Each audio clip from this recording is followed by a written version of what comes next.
Welcome to this Windows Computer and Technology channel. And, after you've answered all of these questions, this is what you're going to see. This might take a few minutes. Don't turn off your PC. In Windows 11 22H2 clean install. Let it do what it has to do. It might actually restart quite a few times. It might actually, do all sorts of things. That step could be very long on older machines with mechanical hard drives.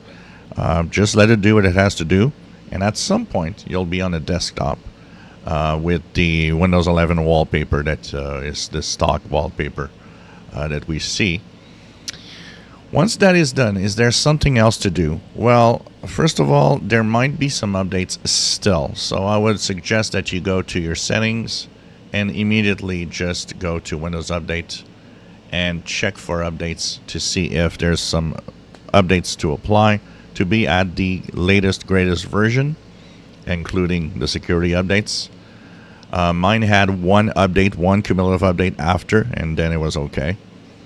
And the other thing that you should check for is drivers. Make sure that the drivers, everything's fine. Right-click on your Start menu button and go into the Device Manager. What you want to make sure is that there's no little yellow triangle or little something. If one is open because there's something's missing.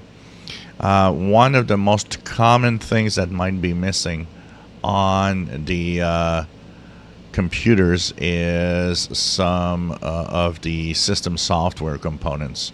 So there could be software components that are open because they're missing drivers.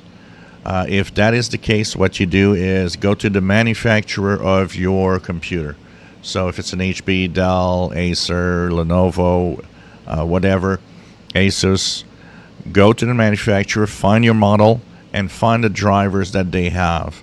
One word of caution here, there might not be Windows 11 drivers.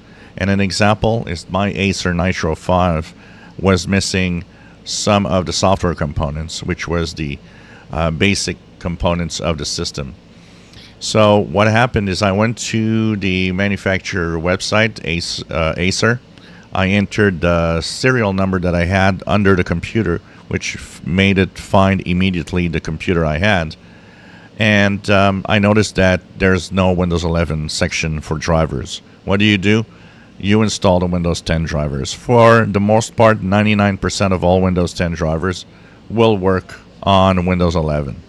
Keep in mind that if that is the case and your computer behaves bad, crashes as blue screens, it's possible that the drivers need to be updated.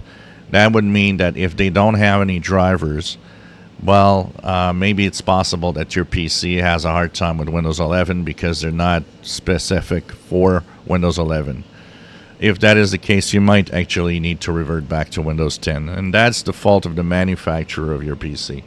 A lot of manufacturers refuse to do that because they want you to buy a new computer, of course.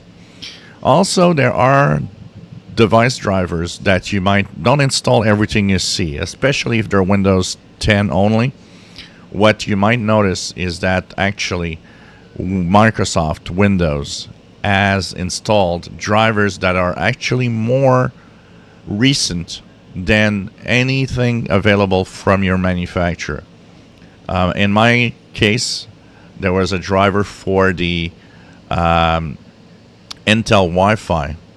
And when I looked at the driver date is 2023 in this case here. If I go to the manufacturer website, the manufacturer's website has a driver for 2021. So, of course, you don't want to install an old driver. You want to install the latest driver, and if it's already there or it's newer than what you have on the manufacturer's website, don't touch it, don't install it, just keep it the way it is. It's because Microsoft has access to newer drivers and it pre-installed them. For the rest, for the most part, there's nothing more to do. Certain computers might have certain things you might want to have. For example, on my Acer Nitro 5, it's a gaming laptop. There's something called Nitro Sense that has all sorts of features that I can enable and play with, including the fan speeds, stuff like that, keyboard colors. So you might need something if your PC's a different PC, mostly for gaming laptops and gaming PCs. But for the most part, don't install any assistance. Don't install any of the crapware that they actually make for the computers. You are better leaving it alone with just, the stock Windows, so that you have the minimum on it. Then just reinstall whatever you need. You could use, of course, Edge to go get Google Chrome if that's what you wish to do, and so on. Don't download, and you don't need third-party antivirus. Windows security is fine, and there's no need for anything to replace a firewall. That's fine. Really, security is being up to date in what you do. It's 99.9% of all the security on your machine. Antivirus is fairly useless in most cases. If you enjoy my videos, please subscribe, give us thumbs up. Thank you for watching. Hope you enjoyed the series on clean install of Windows 11.